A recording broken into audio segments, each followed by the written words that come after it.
The new film by the Coen brothers is called Intolerable Cruelty. It is a romantic comedy marked with trademark Coen dark humor. Here is the trailer for the film. Who the hell are you? Howard and I are planning to marry. Dump him.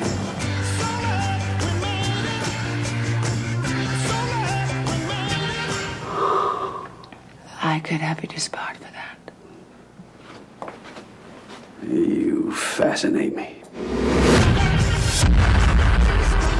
Intolerable Cruelty.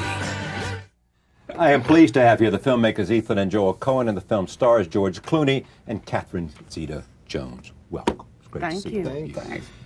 Is this a black comedy? Is this a farce? Is this a screwball comedy? Is this what? I wouldn't call it a black comedy. It's It's a comedy. Yeah, it is more like a screwball comedy because it's you know, like the classic screwball comedies were usually about marriage, and this is about divorce.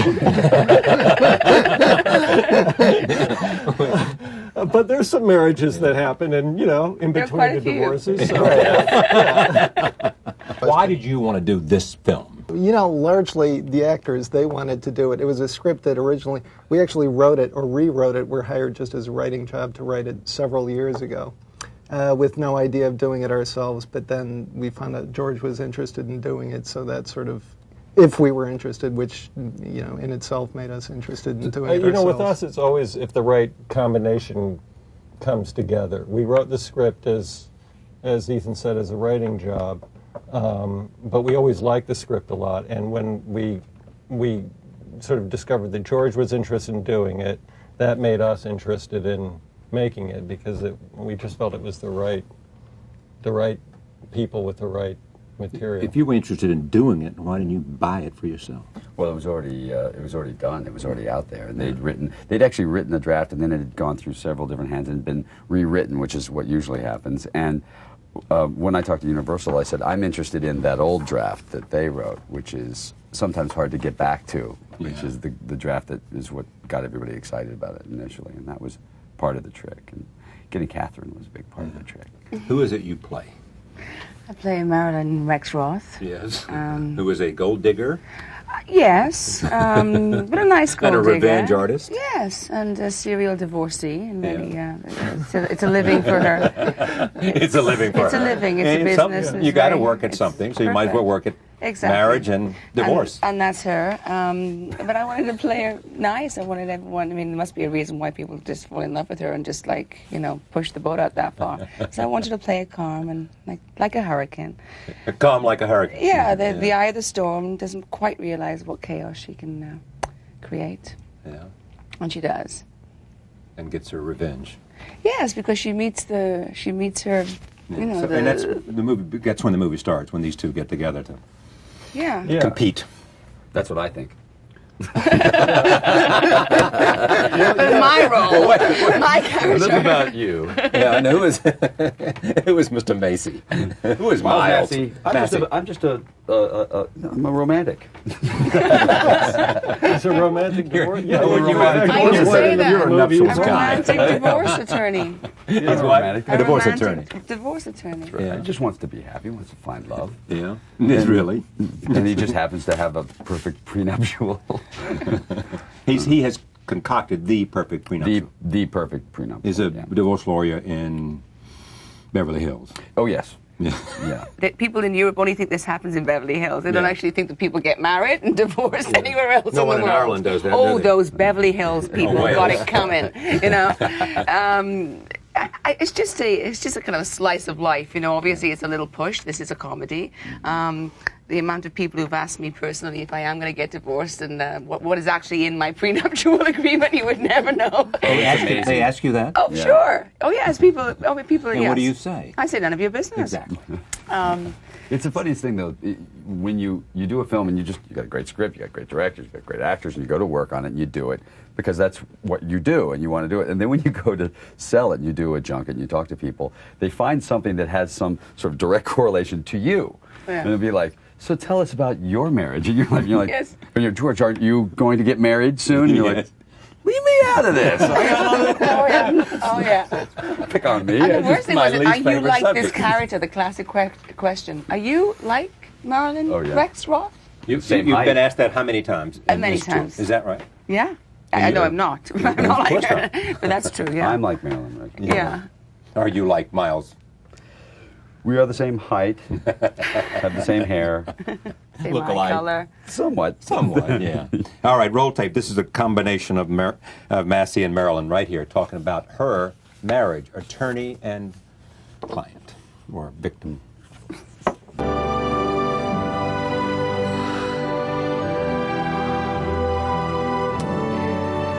I could have you disbarred for that. It was worth it.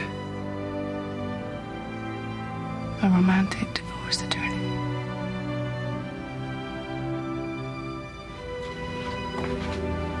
You fascinate me. What did you say about that line? Well, every time we said it, we laughed. You could hear these guys cracking up off screen. It said a lot on the set by crew people afterwards. Yeah, you fascinate me. Totally inappropriate places, yeah. In doing this, you guys seem like this is a fun thing to do here. I mean, when you got this group of actors. You've always had that, though, Yeah, because yeah, you've as a always had a production kind of experience, ensemble group. I mean, Yeah, it was fun and easy. I mean, the actors were all easy. It was good. But you have that. You create that atmosphere. It's all a family Nice. with them. Same crew, same group. So you walk onto that set, and it's really. It's true, and we it's work easygoing. we work the same crew and frequently the same actors over and over again. And Same script. same script. No, you kid about that.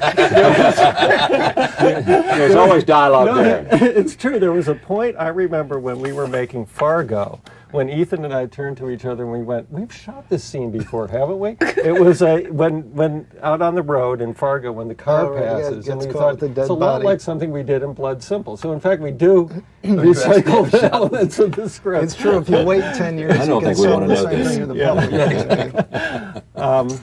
But it is important to us that the quality of the actual production experience be. It's as important to us in doing a movie that we feel like that is going to be a part of it, that's going to be fun, that the production's going to be fun in terms of taking on a project. What do you ask of your actors?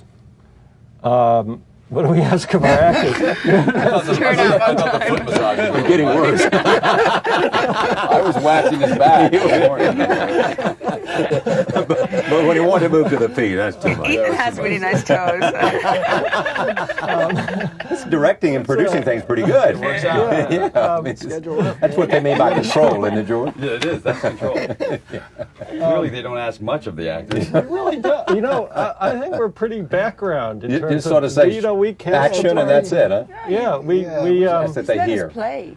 yeah. Let us play. I think it's just a question of, again, you know, if we provide anything, it's sort of an environment where everybody, the actors and the other people working on the movie, feel like they can have fun and work and do the kind of work they want to do. Yeah, you'd probably you be know? shocked at how little we talk, well, at least about work stuff with the actors. I mean, you know, we're really, I mean, you know, George and Catherine and all the performers in the movie, they kind of read the script, they get it, and you know, it's.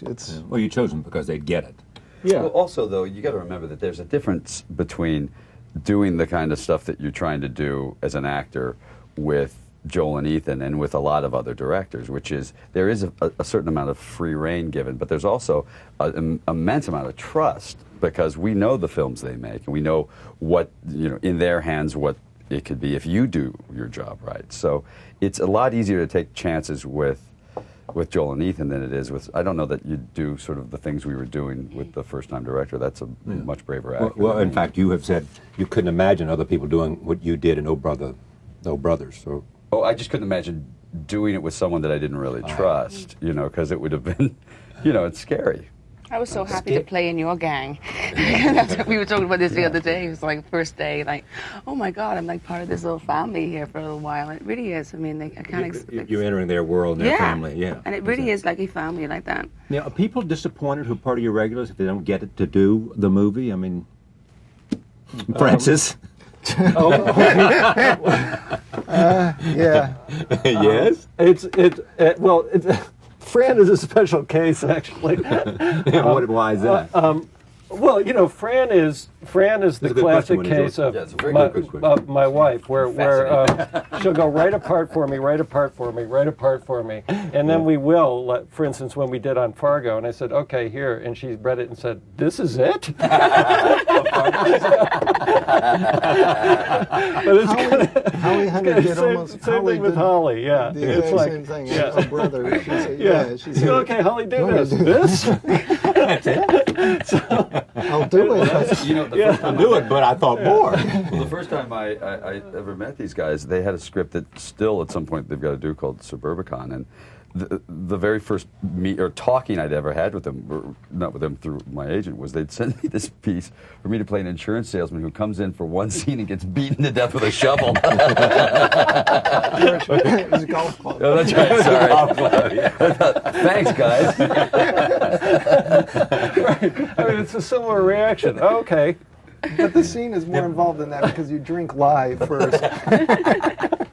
George talked about trust. I mean, do you sense that you might not want to do this with other directors because you might not trust them as much as you I do just wanted these to work guys? with these guys. You know, I had nothing to go by. I just knew that I just wanted to be part of that experience, and then throw Mr. Clooney into the element, and it's just like, yeah, let's go. Let's when? go. Let's I'll do turn this. up.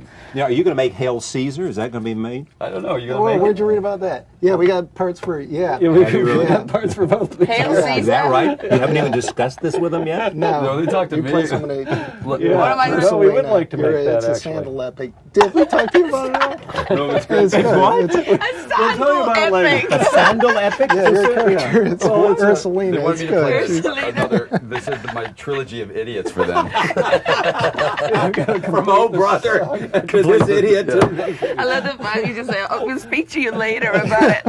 Okay. Sign me Have you up. been thinking about them and you haven't even thought to mention it? Well, you know, we haven't written it yet. It's kind of speculative. Do you know how many offers these guys have? I mean, they're going to be committed through 2010. Well, let's wait till this film comes out.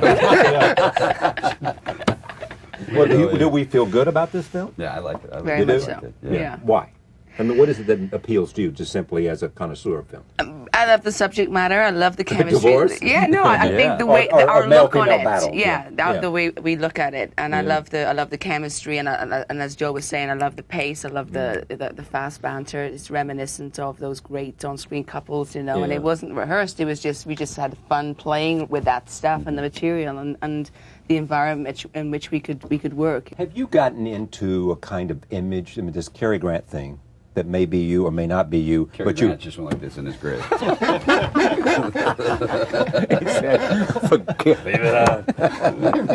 You know what I mean. You know what I mean. Where this sort of fun-loving guy who loves to enjoy the movie, has a certain elegance, that it is part of your persona. Well, you know, it's funny. When we did Oh Brother, they kept saying it's Clark Gable, and that's part of your persona. And I Yeah. think it's because they're reminiscent of styles of films when those guys did those films. I think that, you know, it does. A couple of times the parts I played have looked back and sort of tipped their hat to those guys. But boy, it sure falls short when you go watch His Girl Friday or you know, films like that. It's a different. Those guys just had it. They did it better than anybody. Well, I think actually that's really true what George is saying. I mean, that the interesting thing about doing Oh Brother was that you sort of immediately and instinctually somehow understood the style of acting that had to be brought to that particular thing, which was more of the. And then this being a romantic comedy, it is sort of like Cary Grant, but it's actually less like Cary Grant than it is sort of understanding the appropriate style, So it's flattering. right, to bring to the piece. It's not one you can sort of subtly play. You know, it's not one you can kind of underplay this role because it'll just sit there like a, you know. The proverbial But vodka. Yeah, but it is a line you have to walk. Well, it is. That's always the scary part. That's why you trust them. Or you trust them in, what does that mean, you trust them? Well, because if, you know, and this is actually one Ethan did on Oh Brother. He came over at one point and he said, say it like Popeye. And I go, like Popeye? You know, I'm like, being like, they're like, allow me that. He goes, like, all right. Corn liquor. I said the line. And you got to sort of have that very delicate line of going, I'm going to be an ass here if I'm not really careful. And so the reason you do it for them, and if other directors who you didn't have that kind of security with, you wouldn't do it. You'd hedge your bet a little. You'd do it for David Russell. Yeah, I do it for Steven Soderbergh. You would? Of course Sure. you would. Yeah. You bet. Is romantic comedy harder than everything else? It's the hardest to find. It's the hardest to find a role that's worth. The quintess, the romantic comedy. It's very saccharine, a lot of it. And I've always wanted to do like a romantic comedy, and this was the best way to do it for me. I think they all, more don't fun. you? They're very hard to find. Yeah, most actors want to do it. I mean, there's something about it that is appealing But to. the problem is that they always end the same, It's or the almost Cinderella always. story Because for one or the here's other. the problem: is you meet cute, and you know at the end of it, they're going to be together. Exactly. You just know it. Yeah. So you have it's the journey, and whether the journey's enjoyable. There've been a few films in the last few years that have turned it on its ear, but not many, and it's hard to do it. So it's hard to find a good one. You learn anything about directing by watching these guys? Absolutely not. I didn't think so. Obviously, No, I stole shots from them when I did Confessions. But you steal shots from Everybody. Well, Well, they told me to steal, so I did. Do like we do. They gave you a license to steal. No, they literally said, we stole that one. I showed them a shot in a film that I did, and I said, I stole that from you, and they go, we stole that. We stole it from Billy Wilder. You stole it from us. It's got a very illustrious pedigree. You were in Lake Como with George? Yeah, we had a lot of fun. I read That this was my story, husband. George. This is Yeah. Nice, huh? I like the one inside. It's that just the funny photograph of you jumping in like this. Just cracks there's me a up. picture of you jumping in the water. Yeah, and it was speaking really of cold, Popeye. right? Okay. Yeah, But here's that was my like question. Popeye. I read something where the typical day when you're on vacation, you get up in the morning, you go on the boat, you Yeah. come back, you think about what you want for lunch, you have lunch.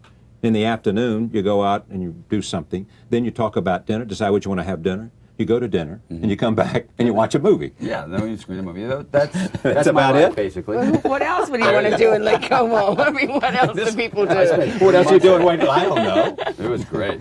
It was great for me. I'm going to go back and think about lunch. They do it right in Italy, I got to I say. tell you. Now, why did you decide to buy that house in Italy? It was an opportunity that came up. It was a house I was aware of and I'd been to, and it was just one of the most beautiful places I'd ever seen. It and is. they were, It is? You think it is too? It's exquisite. Now, what is exquisite about it? I don't, Is Location it sun, the is water, and the, exquisite. the The location whole, is exquisite. the hillside, and all that? The character of food, it. wine, people, everything about it. It's Yeah, really great. and it feels like a house that's it's a fun house. You know, it's a good spirited house. Yeah. Are you at the point where you get in? How many scripts are you reading at one time? I mean, do you read Not for every? many. Really? No, I'm waiting for my son. You're waiting for Hail Caesar. No, I mean, come on. I mean, after Chicago and after this, Well, yeah, after Chicago, everybody wanted you to dance again. yeah, it's which is the thing with musicals. When they're good, they're great. When they're bad, they're horrid. Yeah. And then that genre of film gets put to bed for a while. I know what I'm But that doing was next. great for you, I though, never because you had that. Oh, I mean, God, you were the to one put that person in on that film. cast who.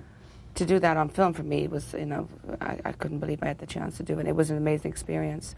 But I think the only time I've ever known when I'm making the movie what I'm doing next is when you guys gave me a call. So The reason I ask that is that I'm always surprised how many sequels are being made. Mm-hmm. Why is that, George?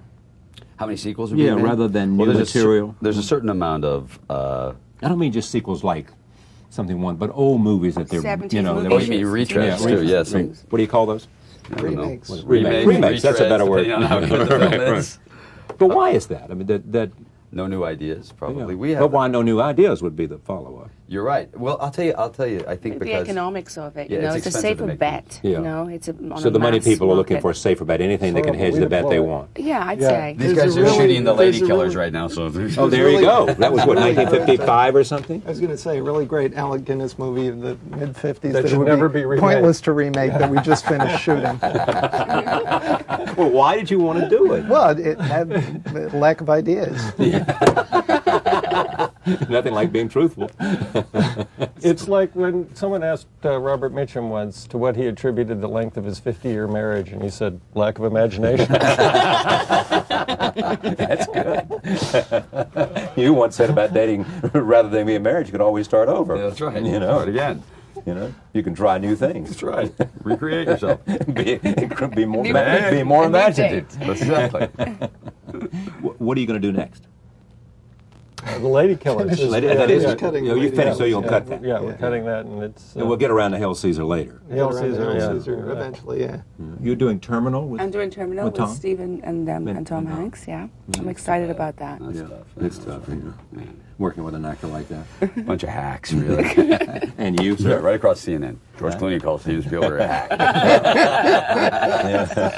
Next thing I do is a sequel. Ocean 12? 12. See, there you go. Well, listen, know. after Solaris and Confessions, We got to pay for Lake Como. Well, I gotta work. A job. You know. All right, let's see one more clip here. This is where the two of you have dinner. These are all about Miles and Marilyn. Here it is. He says you've been too successful, you're bored, complacent, and you're on your way down. But you don't think so. How do you know? Why would you be here? Why did you ask me? Can't I be curious? About what? Do you ever answer questions? To you? I'll have the tornadoes of beef. The lady will have the same. Thank you. Thank you, sir. I assume you're a carnivore. Oh, Mr. Massey, you have no idea. Thank you all. It's great to Thank have you. you here. Nice to see you. It's terrific. The movie is called Intolerable Cruelty. Thank you for joining us. See you next time.